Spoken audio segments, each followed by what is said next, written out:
Previously on the dataFactory. The basics of database and SQL Server. Types of databases. Broadly, we have 4 types of databases. Coming to the example of Google Maps. Now, the estimated time of arrival that you see on the maps, that is making use of OLAP. Finally, let's cover the basics of SQL Server. Hello and welcome to a new episode. In this one, we prepare our systems before diving into practical sessions. To start with, we will need you to install SQL Server twice. So by doing that, we create 2 local instances on our machines. Why a second one? Now that's optional, but we can practice remote queries when we have them both. And you can also test and connect to a remote server, which we have set up for you on the Azure cloud. And an obvious one, you will need to query using a window or browser-like software that we call SQL Server Management Studio. Now let's move ahead and check the system requirements for different versions of SQL Server.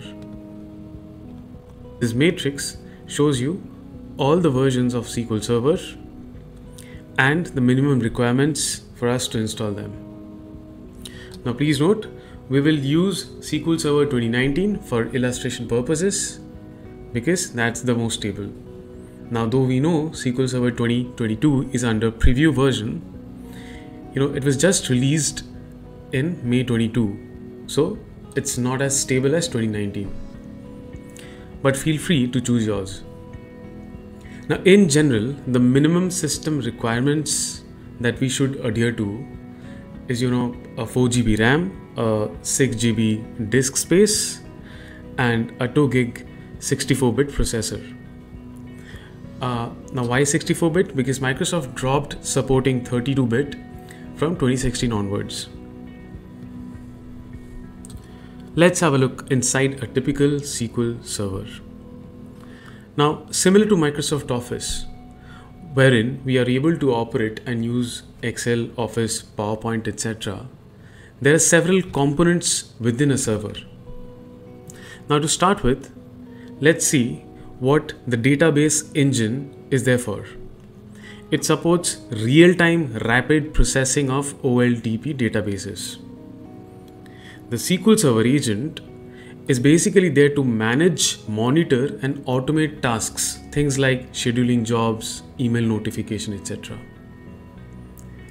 Now coming on to analysis services. In the middle you see we have SSAS.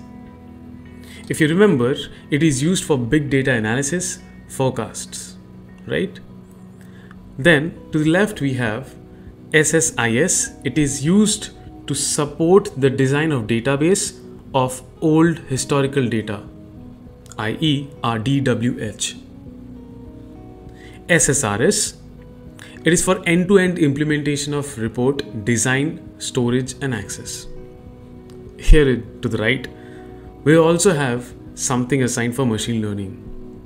Now we can actually use Python and R to implement machine learning for data scientists.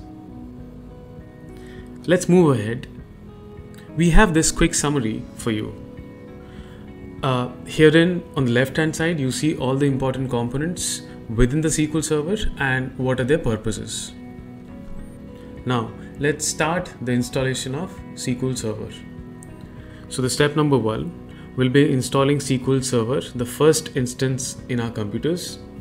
The second one, that is optional, but installing a second instance of SQL Server. And third, we will see how to install SQL Server Management Studio. And the fourth and the last step will be for us to test our connections to the local servers and the remote as well. Let's proceed.